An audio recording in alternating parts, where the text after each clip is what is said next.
Halo semua, kembali lagi bersama saya Johan di Jurnal Trading ID. Jadi pada kesempatan video kali ini kita akan membahas kembali untuk update dari pergerakan GBP USD dan juga Euro USD. Jadi saya baru sempat nih untuk rekam dari si Euro sama GU ya untuk malam hari ini gitu. Dan ini kalau kita lihat untuk GU ya, kita mungkin mulai dari GBP USD dulu. Itu dia sedang dalam masa uptrend kalau kita pantau di 4 hours-nya dia. Kemudian kalau di daily sih juga masih uptrend di sini ya. Untuk daily ya masih uptrend, dan selama dia bertahan main levelnya kita tambah lagi ya. Jadi main levelnya untuk kayak intraday di sini ya. Nah, ini main level intraday. Ya ini di sini.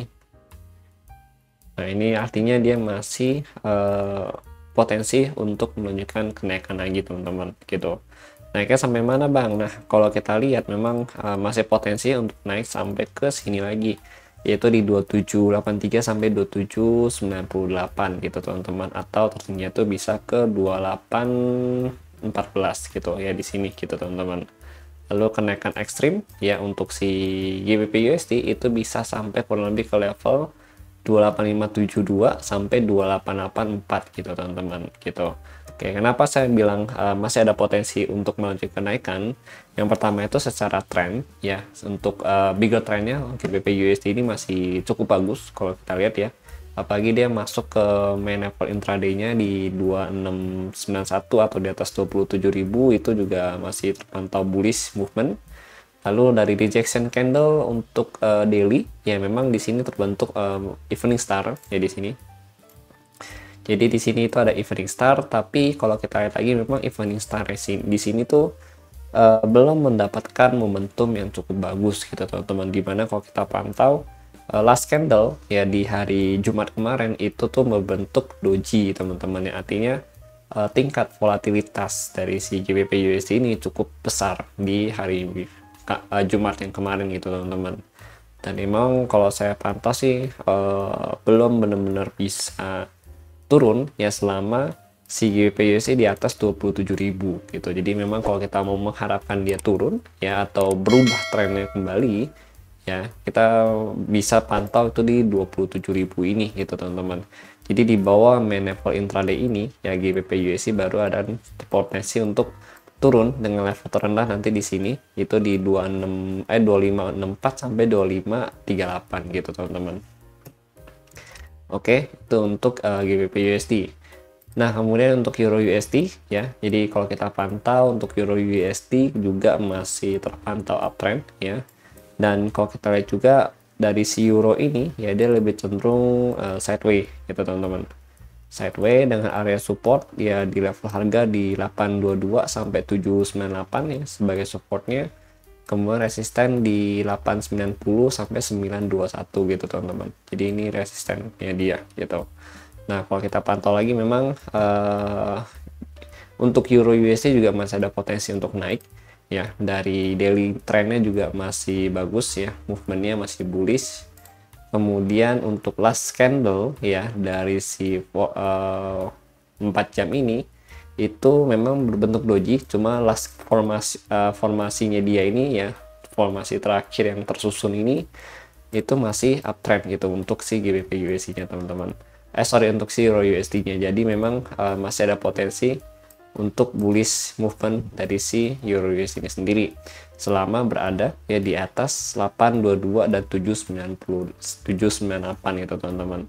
Targetnya itu di sini yang pertama di 890 terus 921, lanjut lagi ke 969 sampai 1003. Ini bisa jadi target kenaikan dia untuk Euro USD untuk minggu ini teman-teman. Nah, ini kalau kita lihat juga kan minggu ini ya kita ada NFP, memang ya cukup banyak news dari tenaga kerja, dan video Euro USD sama GBP USD juga berlaku untuk hari Senin, Selasa, Rabu. Jadi untuk 3 hari ke depan gitu teman-teman. Nah, nanti untuk yang hariannya akan saya upload di TikTok Jurnal Trading ID gitu teman-teman.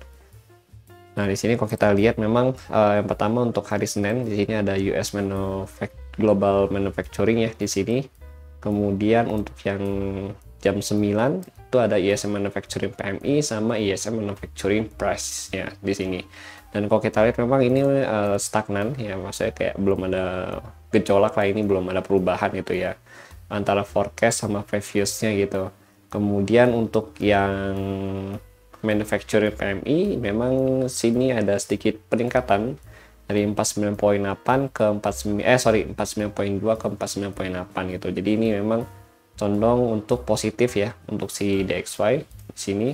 Lalu untuk yang manufacturing price ini juga dari 60.9 ke 60. Nah, ini negatif untuk si DXY gitu, teman-teman. Nah, kemudian di hari Selasa ya, tanggal 4 Juni, di sini kita ada George Job Opening ya. George Job Opening ini kalau kita pantau pembukaan tenaga kerja atau lowongan pekerjaan baru ini 8.488 ke 8.400 gitu. Jadi memang ada sedikit pengurangan ya, yang memang nanti dampaknya adalah negatif untuk si USD ini sendiri gitu, teman-teman. Lalu di hari Rabu kita pantau, di hari Rabu itu ada ADP non-farm payroll di sini, ADP non-farm employment ya, di sini itu di 192 sampai 175 untuk forecastnya. Dan memang kalau kita lihat memang mengalami penurunan signifikan ya dari 192 ke 175 gitu. Artinya ini negatif potensinya untuk si USD itu sendiri gitu, teman-teman. Lalu untuk di jam 20.45 ya, itu ada USNP Global Service PMI itu dari 54.8 ke 54.8 juga, jadi masih stagnan ya, belum ada perubahan. Kemudian di jam 9 malam ini ada ISM non manufacturing. Jadi kalau yang hari Senin yang ini ya, ini adalah yang manufacturingnya. Nah, ini untuk yang Rabu itu yang non manufacturing gitu, teman-teman. Nah, untuk yang non manufacturing dari PMI sendiri sih mengalami peningkatan dari 49 ke 49.4 ke 51 ya. Ini artinya positif ya, potensi untuk si DXY. Kemudian ini untuk yang non manufacturing price-nya itu belum ada forecast-nya. Jadi nanti bakal kita bahas lagi di update selanjutnya, teman-teman gitu. Oke, jadi memang kalau kita lihat dari data yang ada ya, tenaga kerja ini memang lebih potensi adalah negatif untuk si indeks dolar ini sendiri, teman-teman, yang nantinya indeks dolar ini akan potensi untuk breakdown ya dari level support intraday-nya di sini ya di 104.49 ya, kemudian lanjut turun nyentuh lagi ke level harga main level intraday-nya dia di sini itu di 104.14 sampai 103.99 gitu, teman-teman, dengan penurunan terekstrim.